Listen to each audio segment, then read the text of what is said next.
I'm Alex, I'm the VP of Education, and I'm just running the controls behind the scenes. So the chat is set up so that you are directly chatting me. So if you have any questions for the speakers or questions for me throughout, just feel free to chat me. That's like who you're going to be talking to. Then the video conference is set up so that whenever you join, you're automatically muted. So remember that if you're trying to ask or engage later on, to unmute yourselves. But then when you're not talking and someone else is talking, please mute yourself again so we can eliminate background noise. And that's it. So without further ado, Mazi, you can get started. Sounds good. Just quickly introduce myself. My name is Mazi Nourian, or Mazi for short. One of the interns in anesthesia right now, interested in global anesthesia work. And I've been fortunate enough to cross paths with, I think, two of the big players in global anesthesia and future thinkers in anesthesia, Dr. Evans and Dr. Lipnick. So I'd like to first start out with introducing Dr. Faye Evans. She is the Senior Associate in Perioperative Anesthesia in the Department of Anesthesiology and Critical Care and Pain Medicine at Boston Children's, and an Assistant Professor of Anesthesia at Harvard Medical School, with a specialty focus of pediatric anesthesia. She's currently the Chair for the Society of Pediatric Anesthesia Global Committee and a member of the World Federation of Society of Anesthesiologists, or WFSA, Education Committee, and the Vice Chair of the ASA Global Humanitarian Outreach Committee. She also serves on Lifebox and the Global Governments Council and on the Medical Advisory Board for SmileTrain. Her current global health work currently focuses on improving the quality and safety of anesthesia in low resource settings through education and advocacy. She's also been involved with a variety of educational initiatives, including as an advisor to the University of Nairobi Pediatric Anesthesia Fellowship in Kenya, and the Safer Anesthesia from Education Safe pediatric course, and is a director of the Global Outreach course. Next up is Dr. Michael Lipnick. He's an anesthesiologist and intensivist currently at UCSF and Zuckerberg San Francisco General Hospital, as well as the director of the UCSF Anesthesia Division of Global Health Equity. He graduated from UCSF Medical School, completed an internal medicine residency at Brigham Women's, and completed an anesthesia residency and critical care fellowship at UCSF. Dr. Lipnick's current interests include public health focus on injury, pre-hospital care, and perioperative care, and education and the ethics of best practices surrounding global health collaborations. He serves as a contributor to the Global Burden of Disease Study Group and co-founded the Global Health Hub, and also the Global Partners in Anesthesia and Surgery, or GPAS. He's currently the Director of Anesthesia and Surgery for the HEAL Global Health Fellowship, as well as the UCSF Anesthesia Global Health Equity Fellowship. Additionally, he's also an investigator at the UCSF Hypoxia Lab, in which they do active research on pulse oximetry in low-income countries, as well as mechanisms of hypoxia, preconditioning, and outcomes of ARDS in critically ill patients. So without further ado, I'm excited to have these two speakers here, as they have a wealth of knowledge in the global surgery and anesthesia world.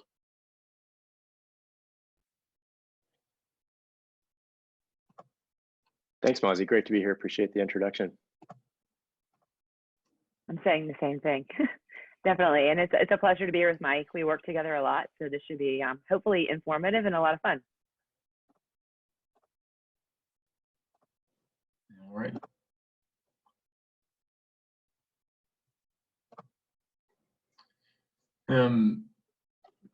So I guess I'll just start out with a question here, per se, for you guys, in the sense that in some low and middle income countries, there's been some efforts, joint efforts to improve anesthesia amongst physicians, nurses, and community health workers. Can you speak to the different barriers facing different training groups and building capacities in these initiatives?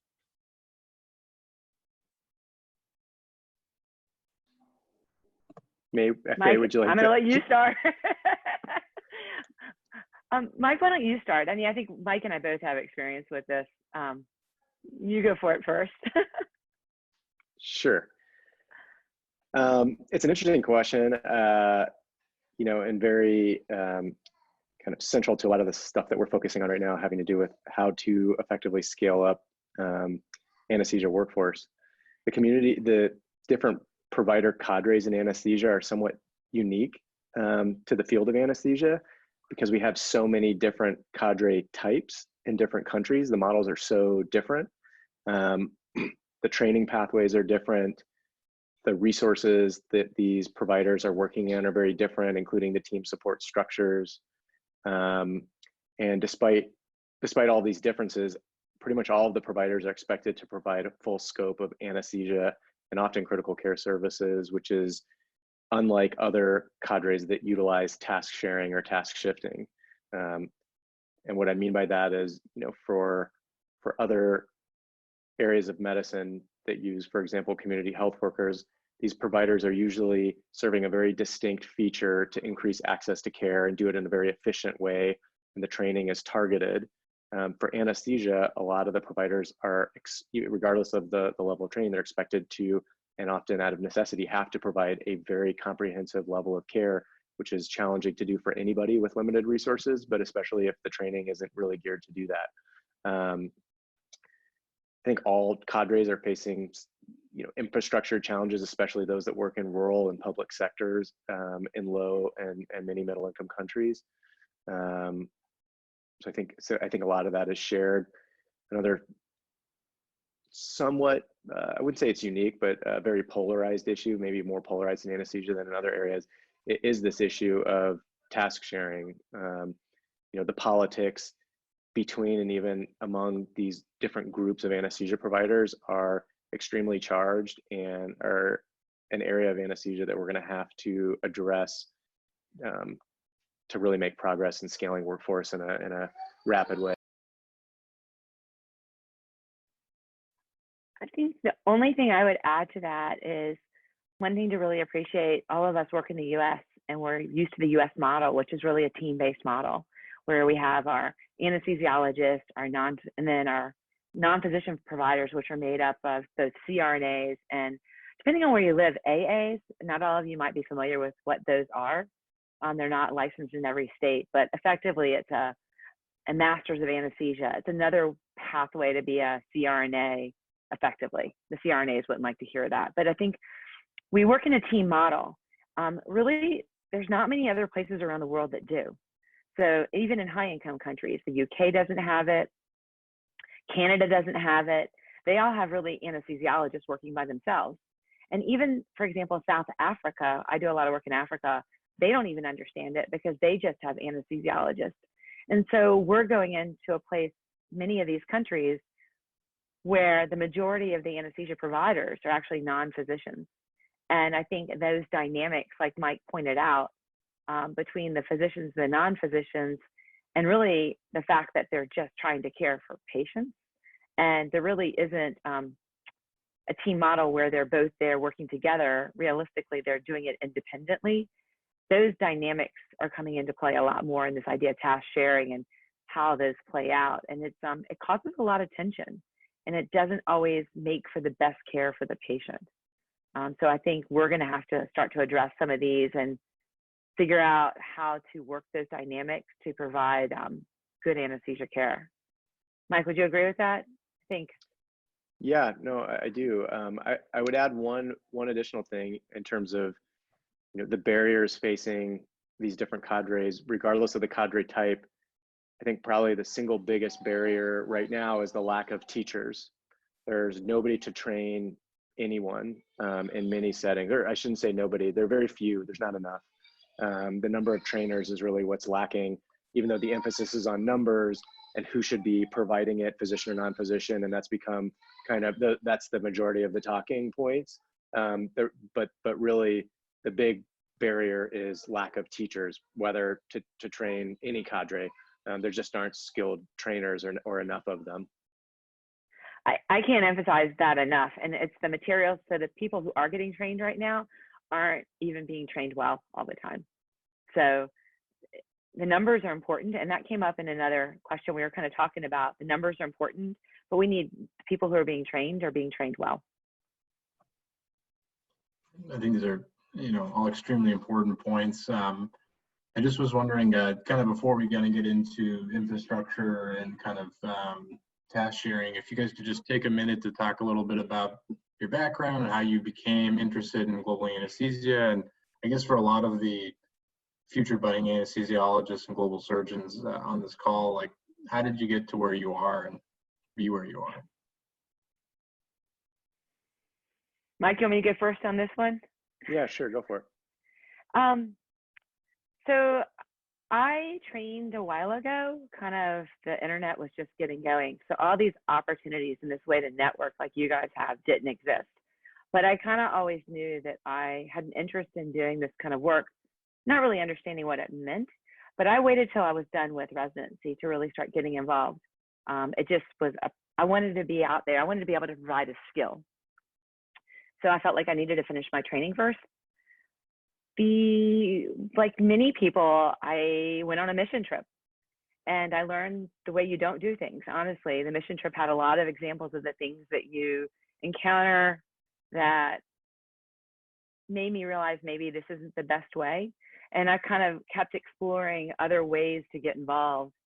And actually what really changed for me, my involvement, was I went to a meeting. It was called the Global, what was, Mike, what was the name of Kelly McQueen's original group before it changed? The Global Burden of Surgical Disease Group.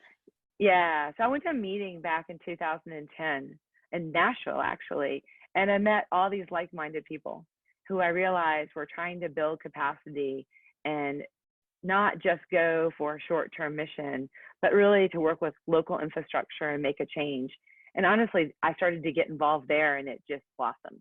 I could give you the examples of things I started to do, but once you get involved and you're a doer and you follow through, it's amazing the opportunities that present themselves. That's a very short version in the essence of time. Mike? Yeah, my involvement was sort of serendipitous. I was a med student and was looking for electives. I happened to be working with a surgeon who was at UCSF and had been spending time in Uganda. Literally on my rotation, we were chatting in the OR and he was talking to me about what he was doing in Uganda. UCSF has had a partnership there for like about 30 years that preceded this. This was about 15 years ago. And so I went and did an elective in pediatric surgery when I was there. I spent 6 weeks kind of doing like a sub-I. And then when I was there, I spent a lot of time in the casualty in the emergency room and was struck by the contrast between the emergency room, which didn't have beds, had one blood pressure cuff. The operating room was non-functional. And you can imagine kind of the challenges of working there. And less than 100 feet away was an infectious disease research institute that had Wi-Fi, and this was 15 years ago. I mean, Wi-Fi was a big deal. Wow. Had Wi-Fi and air conditioning in some rooms. That may over-glorify it a little bit, but the contrast to me was very striking. I was living with other students who were coming back and telling me about their experience in some of the infectious disease wards, many of which were as stark as the casualty. But I was struck by the fact that there was really nobody talking about anesthesia or surgery back then. And certainly very obviously no resources being directed towards it. So I decided to finish medical school and then take a year off after med school and move to Uganda, which is where I did the rotation. And the relationships and projects that began during that year off have served as the foundation for the work that I continue to do over the last 15 years. And so I go back to Uganda and work with partners there about 2 months a year, 2 to 3 months a year for the last 12 years or so. Thank you. I think that's important for everyone to hear. Just kind of, I know everyone makes their own path, and but it's cool to hear different success stories and how people have gone through it. Mazi, I guess I should probably add one additional thing since this is a medical student audience. At the time, so I took my year off. I finished med school, and so I applied during 4th year and was interviewing and matching during my year off. I, at that time, was actually applying in medicine and pediatrics, knowing that I ultimately would probably do anesthesia. but it's never too late to switch or to do multiple things. I'm not encouraging you to do, you know, 8 years of clinical training, but I don't regret any of it. And, you know, I think for people who are interested in global health, there are many pathways to make meaningful contributions and have interesting careers. So don't, it's easy to feel the pressure to make a choice and feel like you're down a pathway that may be a wrong move, but there are plenty more forks in the road and opportunities to circle back. So that's certainly what I did. You know, and Mike, I would say on with you about opportunities, keep your eyes open about opportunities. Never be afraid to experience something that you haven't experienced, especially at this point in your career. Seriously, I went on one of the adventures, and I will call it an adventure I went on early kind of in my global health career was I was at work. Across the fax machine came this opportunity to go to Nepal and What's do a some fax work. machine? I know, came across a fax machine. This is hilarious. And it was literally sitting on top of it. And it was an opportunity to go to Nepal and do some primary care work. And I was like, that could be kind of interesting. And literally I went. And I realized after that, that probably isn't the best use of my personal efforts, but I will say it was an amazing experience. So for this point, especially when you're getting started and just getting exposed to things, be open-minded, and it just, you never know who you'll meet, the experiences you'll have, what your passion will be, and what direction you'll go. That makes sense. I think one of the things a lot of our students are wondering about, and I think along that can kind of help with these experiences, is pursuing like an MD, MPH, or pursuing, you know, an MPH after medical school. I was just curious to see what you guys' thoughts were about how that'd be beneficial in the global surgery world. Well, the amusing part is neither Mike nor I have an MPH. In fact, I didn't think, I actually texted Mike earlier today to be like, do you have an MPH? I was actually told the same thing. So when I originally was getting engaged about 12 years ago, someone said, oh, you need to go get an MPH. And I said, okay. So actually I started a program at Emory when I was there on faculty, and it was an online program and it was free, which is always great. And I was an attending at the time, and they didn't have a global health area. They had 4 areas, and I started it and ended up dropping it because I realized it wasn't going to change what I did, and it wasn't what I needed. And the reason I say that is I think it depends on what you're going to do in your areas of interest. What I wish I had done, and I think I would still consider doing it if my husband wouldn't kill me. I realize this is being recorded, not literally. It's a master's in education. I think for me and my interest, actually, I think that would be incredible. Master's in global health education would be incredibly beneficial to really learn how to do the research component around education and qualitative research, which I think those of us in anesthesia do a pretty bad job of. We're not trained to do that. We're not trained to think that way. But I do think an MPH can be beneficial if, you know, you're going to plan to do a lot of research, and that kind of, you can find a program that meets your needs. Mike, did you ever think about doing one? Yeah, you know, I did, because I knew that I was heading down the path. So I took a year off after med school, so kind of used a year of, I don't know, my cash there, but, and then knew I was going to end up doing 7 years of clinical training. So it wasn't easy to fit in. I agree with Faye on the master's in education. You know, I knew that ultimately I'd end up focusing more on clinical training or clinical care or some combination of that, and so focused on clinical training. But the MPH is certainly extremely useful. There's a video online about career pathways in global health that talks about MPHs and PhDs and a variety of different potential career paths that you can take.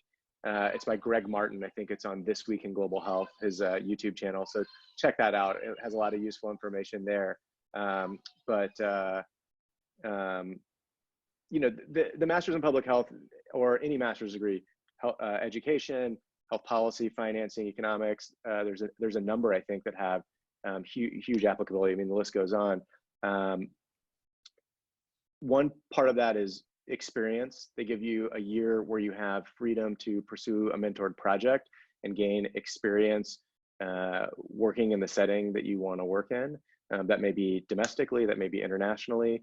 but just the kind of freedom in your career path to actually have dedicated time to immerse yourself in the setting that you want to understand and potentially have some sort of contribution to. So all the master's programs can help with that. They're great for networking. They're great for providing foundational skills and a framework to apply for the problems that you may want to address. They're a great springboard for many things. So although I don't have one, certainly would have liked to have gone that pathway. It's just not the one that I ended up choosing. The funny thing is I actually use the epi and the biostatistics that I took. I do use that. It is beneficial, but I don't think it's a necessity. You will learn that stuff, or you will partner with people who can help you. Yeah, I'll just kind of chime in to re-echo a point that Dr. Evans brought up. One of my mentors in Utah is also a global anesthesiologist, Mark Harris, always talks about a master's in education. And, you know, kind of going back to the first question we talked about, it's good clinician educators that's going to make better providers in the future, and finding effective ways to do that, I think, is key. A couple people, you know, and through other ways, you know, I think a couple people on GSSA leadership I know are pursuing masters in business to help, you know, in different capacity building. And so I think it's any way to approach kind of the ever-growing problem of, you know, how to provide safe anesthesia and surgery to patients globally. And you kind of got to figure out where your passion is, right? So I'm really passionate about pediatric anesthesia education. That's my thing, you know, and I think yours might be advocacy, and you, or whatever, and you want to go get some type of master's in some type of public policy. You know, figure out what your passion is and then go for it, and figure out what you need to excel at it. You may not need a master's degree. You might need one. It depends. Yeah, that makes sense. Kind of speaking on the lines of education, is there anything that, were there any gaps in your clinical education when it came to preparing you for how to deliver anesthesia or help in the low and middle income countries?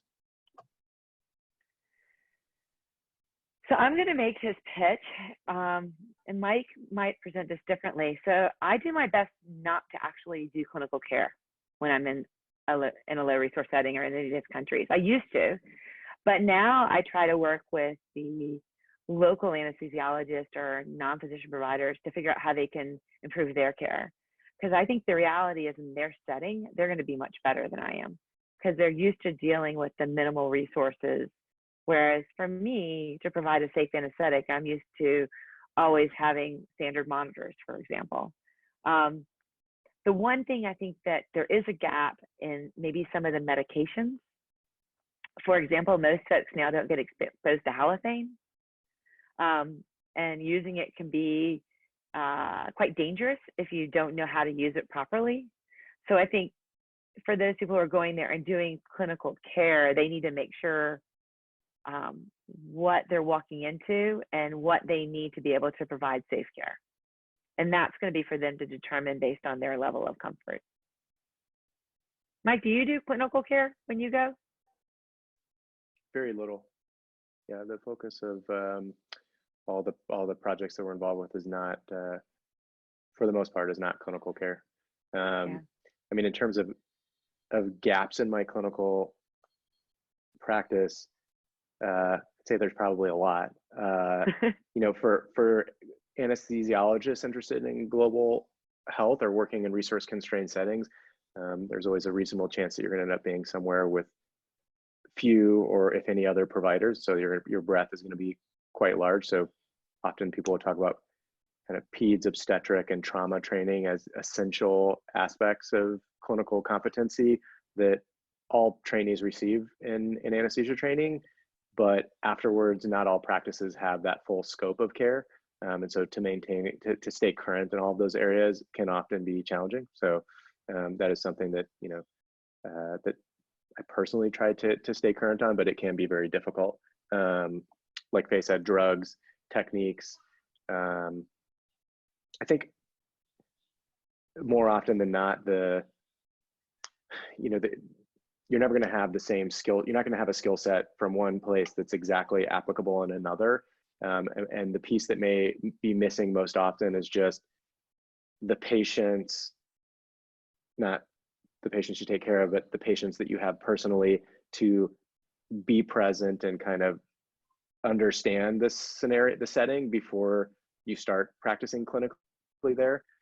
There's a lot that you can learn and figure out before just jumping into it. So it's the differences in practice. There are going to be those circumstances where there's a drug that you've just never used before and you don't know how to use it.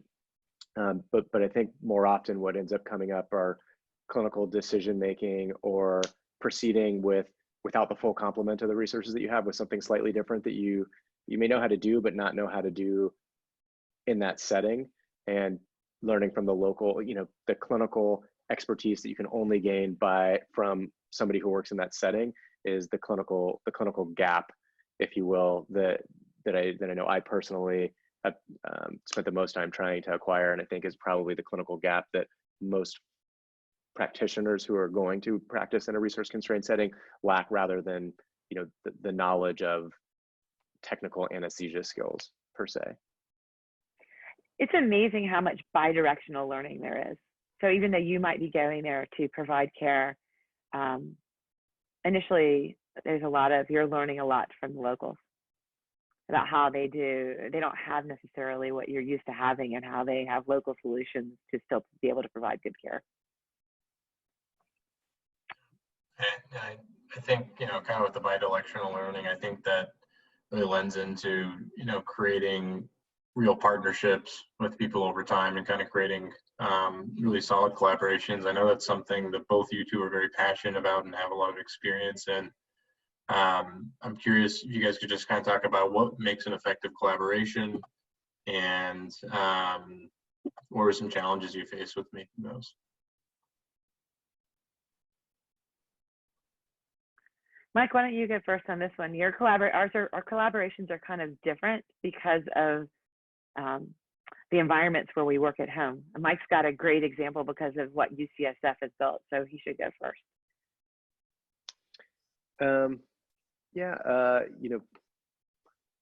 In terms of the challenges, I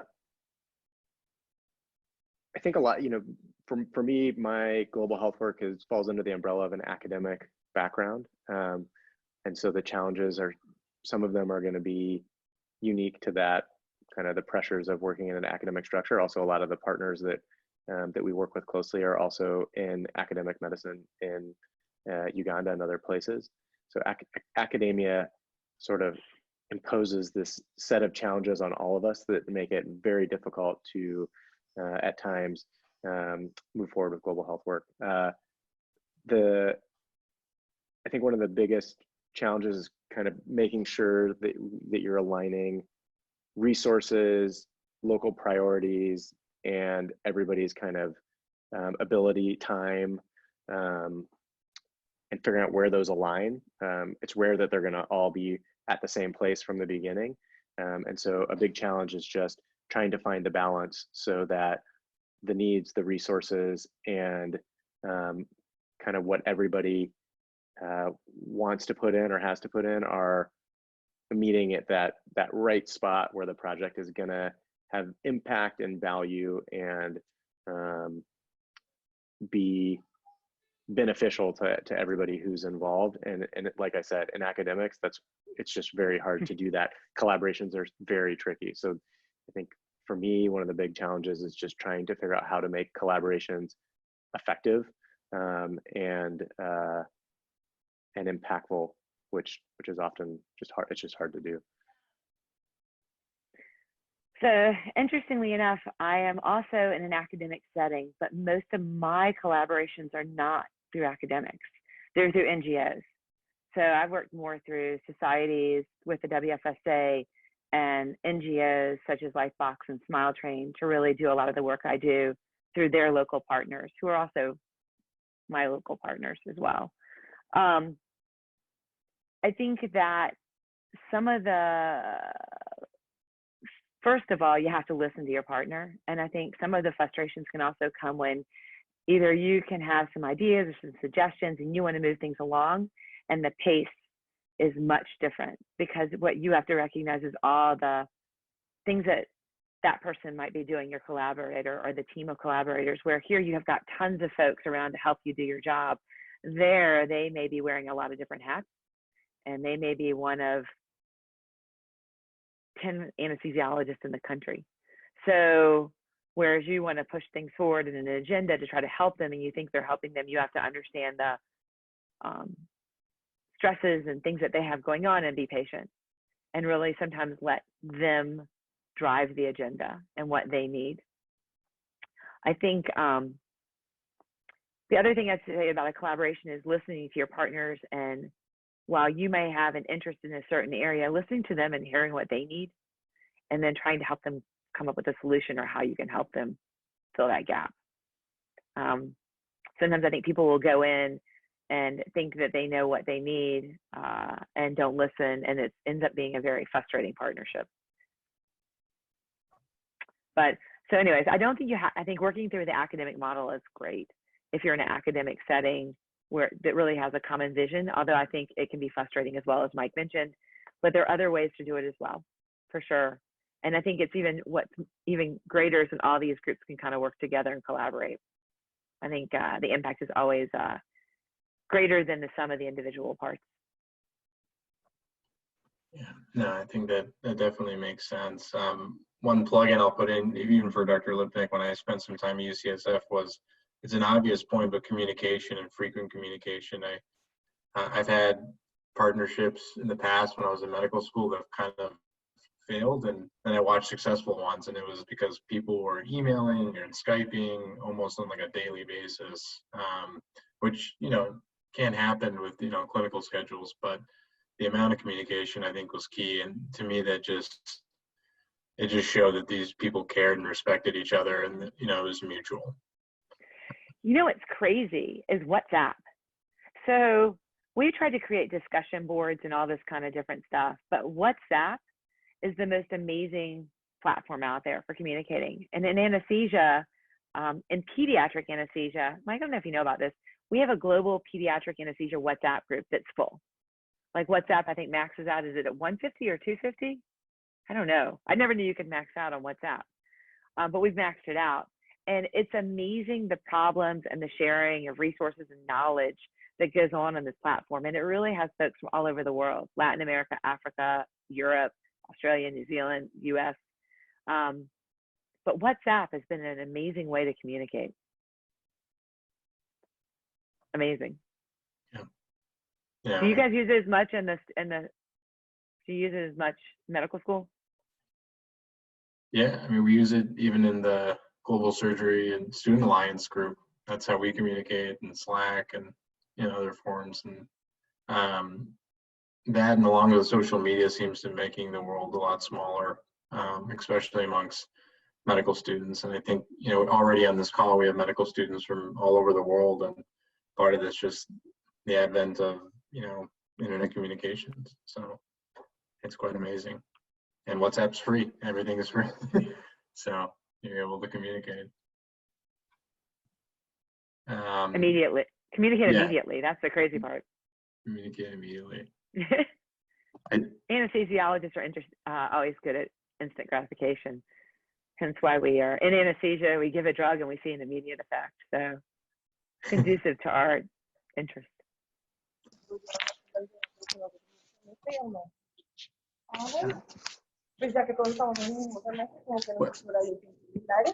One of the other questions we kind of touched upon a little bit, we talked about infrastructure a little bit, and I guess what strategies are you guys currently working on, or they're kind of in the pipeline the next 10, 15 years, about how to address the lack of anesthesia providers in low and middle income countries?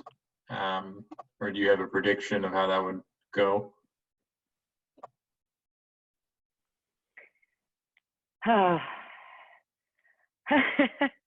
think it's a big question to ask. I wish we could solve that problem, but it's a bigger problem than us. My area has interest, you know, I think you kind of focus on what you know. And so we've been talking about pediatric anesthesia, and you might ask why pediatric anesthesia specifically. As Mike said, these guys are doing everything, OB, trauma. But if you think about it, 50% of the population in many of these countries is under the age of 16, and many folks are just not comfortable caring for children. It's been a real big focus for us. But we're talking currently about workforce expansion and looking for funding to really do that among different levels of providers, and it really to try to help them improve the quality of the training.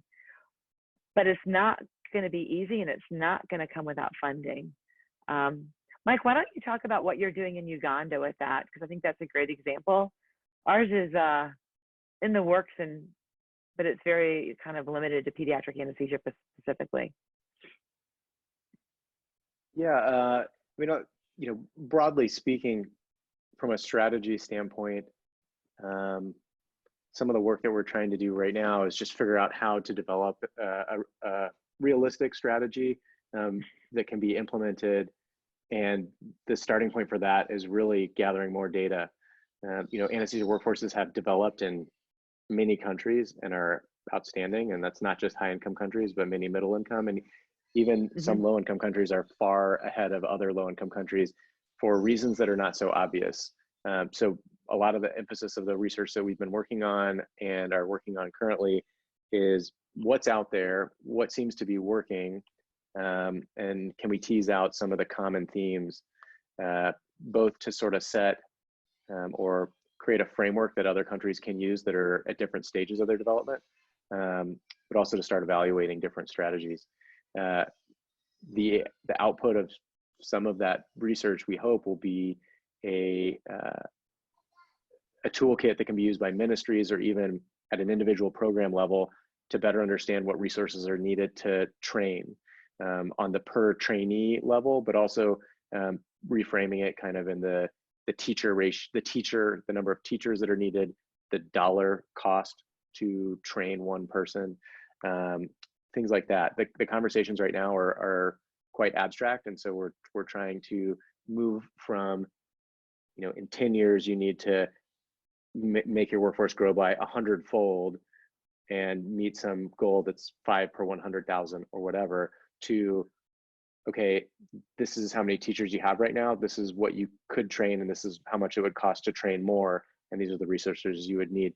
So we're trying to fill in some of the gaps that are out there to make the plans actionable and achievable. So these toolkits for workforce expansion are something that we're focused on, and there's a lot of research there.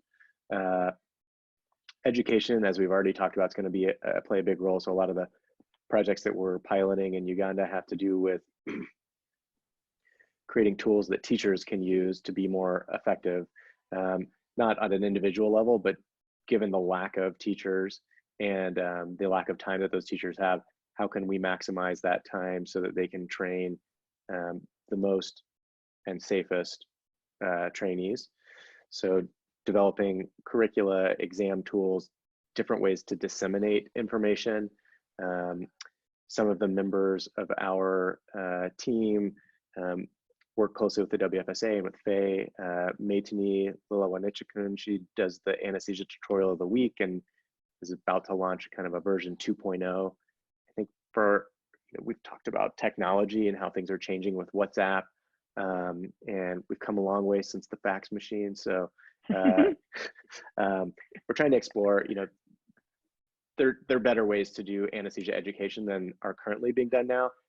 And we're trying to figure out how we can capitalize on and utilize some of those techniques. Having said that, big caveat, technology is not what's going to solve any of these problems, but we probably could be using them a little bit better than we currently are. So we have some stuff on the horizon that has to do with education at scale.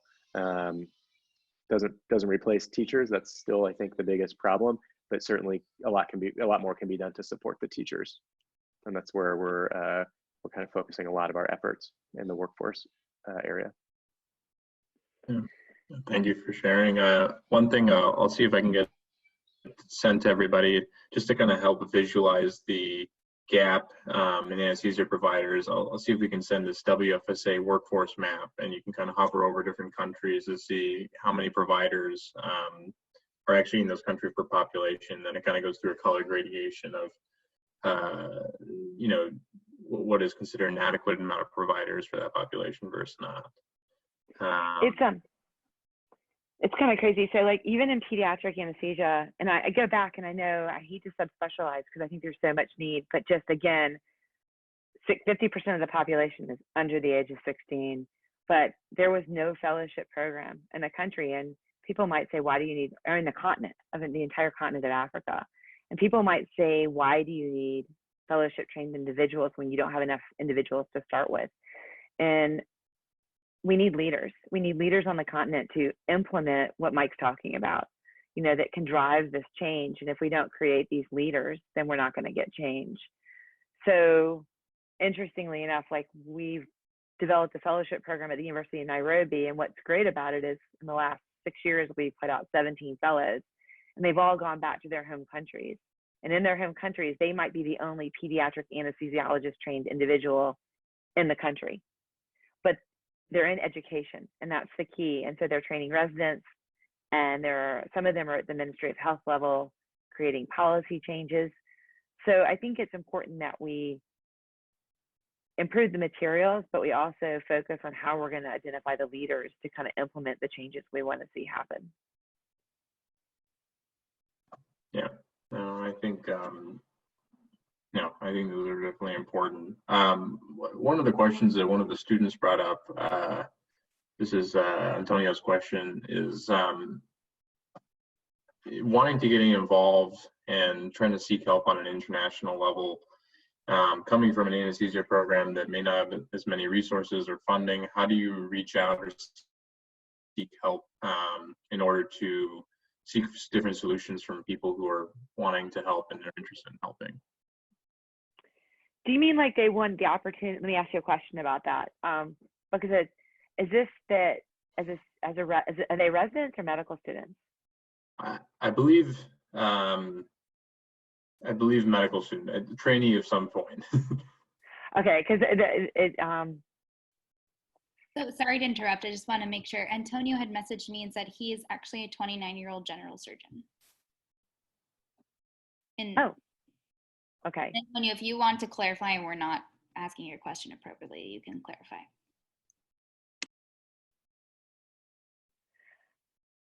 So I know about opportunities specifically within anesthesia, especially at the resident level, because those are starting to exist with funding, especially for opportunities. Because I think a lot of times as a resident or a trainee, you want to get experiences. You don't really know how to help, but you want to volunteer or do something. I do know within anesthesia of some opportunities where you can apply for some scholarships to be able to go away for a month as part of your training. But once you get into a residency program, you're kind of, you're limited for the amount of time you can be away by the residency program and the rules of the board and stuff like that. Mike, I don't have a lot of exposure to medical students as much. You get, because of where I am at Boston Children's, but you get a fair number. How do they find you? So we certainly get just a lot of emails, and we connect with students through their graduate programs. Depending on the level of training, I think 10 or 15 years ago, there really were not as many opportunities. They're very hard to find. There's starting to be more of them. It may seem a little bit of a self plug, but at UCSF we're trying to develop some. We got a visitor here. Oh, here. We're trying to develop more fellowship opportunities. So we have what that looks like is going to be different for different people. If you're interested in research or gaining some research experience, there are a handful of fellowship opportunities that are out there. For surgery, it's a little bit easier because you have 2 years and many programs of dedicated research time. Whereas in anesthesia, that's been a big problem for us. The 2 years of surgical research years have been huge for global surgery in terms of accelerating the productivity and flying the flag and all of that. Anesthesia is behind, but hopefully we'll catch up. Some anesthesia programs do have research tracks, and more we're seeing residents who want to focus on health equity or health disparities, whether domestically or internationally. So those do exist. If you're already in a training program that doesn't have a robust pathway or way for you to participate, certainly thinking about taking time off either during or after training. It's not an easy road, but it is possible. After training, there are multiple pathways. So like I said, there are the research fellowships, but there's also, we have something like the HEAL, we have the HEAL Global Surgery Fellowship, which is a multidisciplinary fellowship for folks who know they want to get involved more with clinical care and advocacy rather than research per se. That fellowship's 2 years. There aren't many out there, but I think there will be more.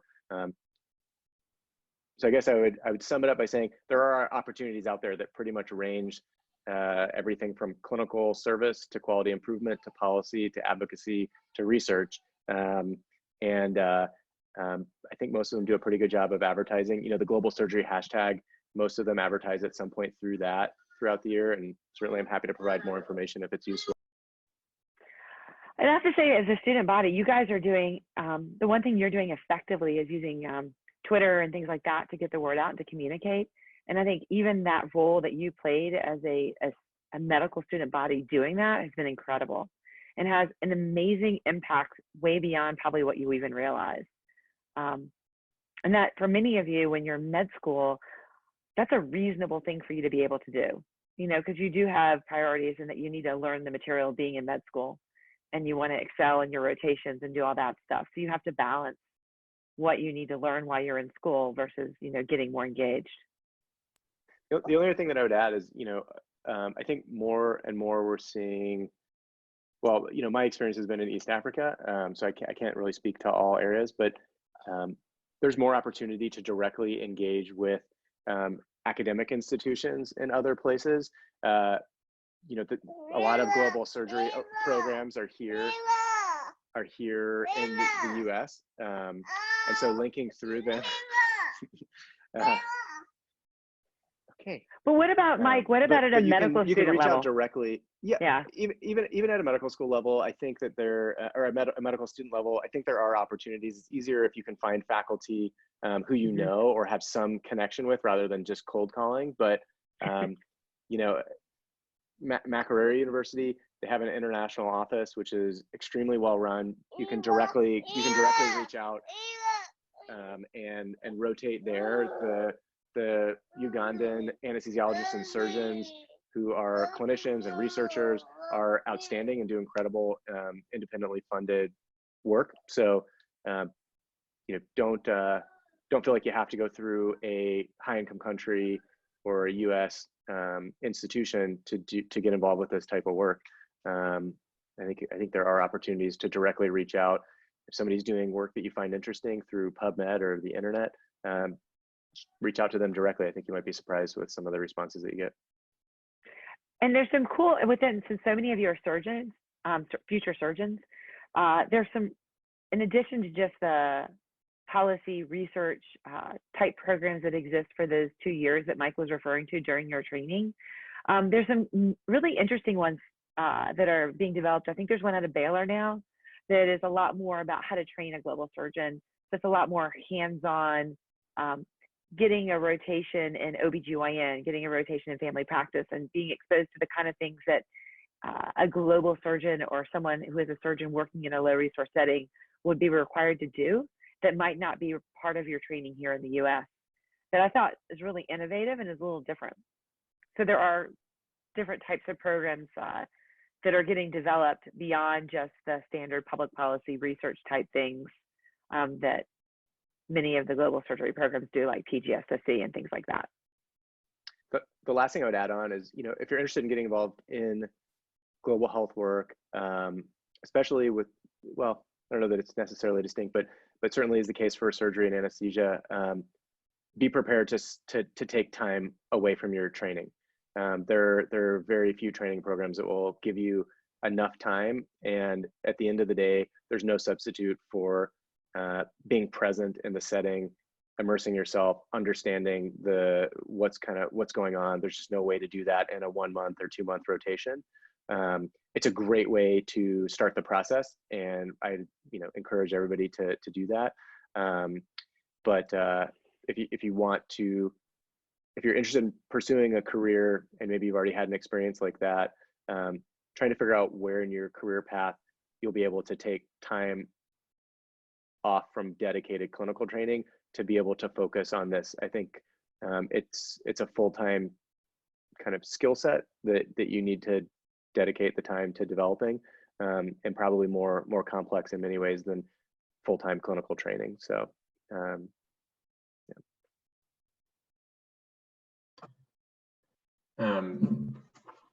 You know, kind of going along that, is there any databases or anything you guys know? I know GPAS is something that, you know, you've been heavily involved with, but anywhere where there's kind of a broader range of surgeons and anesthesiologists interested in doing this sort of work that people from all over can kind of connect with. I know the GSSA student group has been interested in kind of creating something like this. I'm just curious if you guys know if things out there, G4 Alliance, et cetera, et cetera. There is an interesting platform that is getting developed called Intersurgeon. Are you familiar with that? I don't know about that one, yeah. So it is a way, it's a way for people to connect. It was started by, it's actually kind of interesting, and it's pretty new. It's, I think, www.intersurgeon.com or .org. It was started by a guy by the name of William Harkness, who's a pediatric neurosurgeon out of the UK, who felt like, especially within the pediatric neurosurgery community, that things were happening and nobody was communicating about what was going on, about opportunities, exactly kind of what you're saying. And he decided to see if he could create a platform where people could start to share ideas. And he set it up kind of like a dating platform, ironically, where you would express what you needed, other people express needs, and you would get matched together.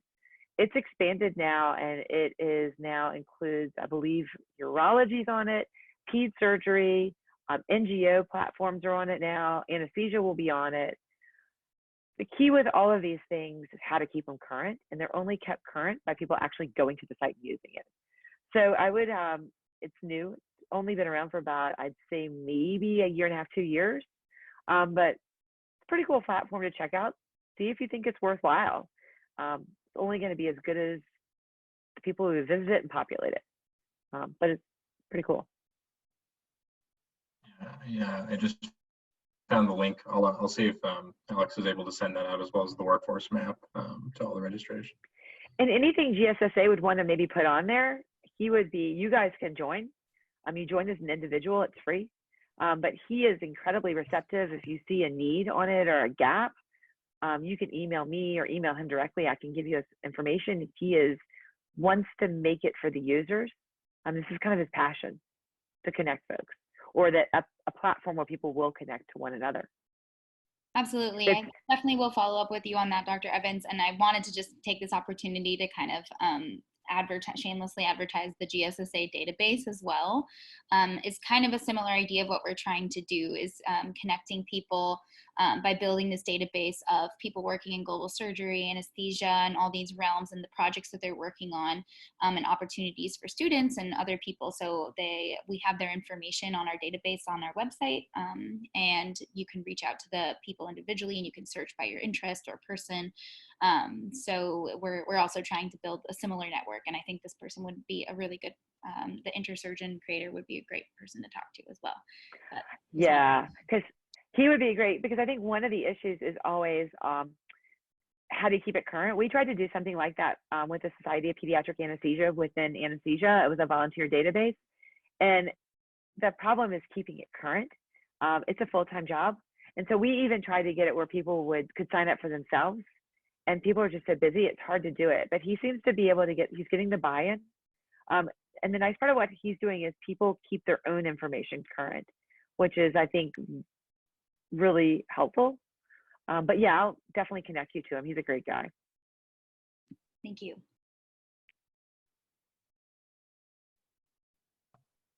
Just wanted to see if there's any other questions from the audience, and anything spark or come up during this talks.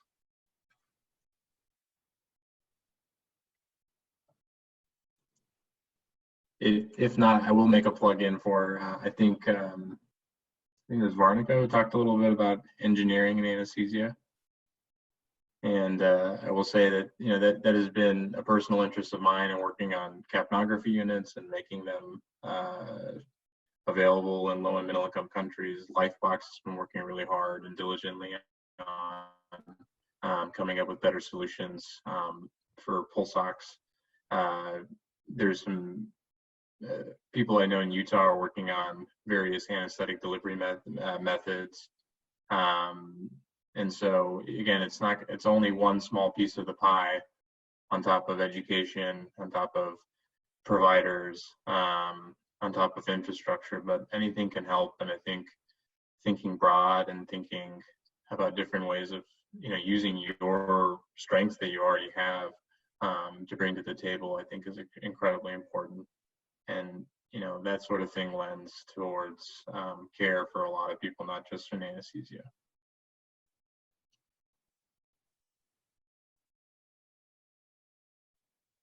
Yeah, so I think that is all our time. Thank you so much, Mazi, for moderating. Thank you so much, Dr. Evans and Dr. Lipnick, for sharing your experiences and wealth of knowledge.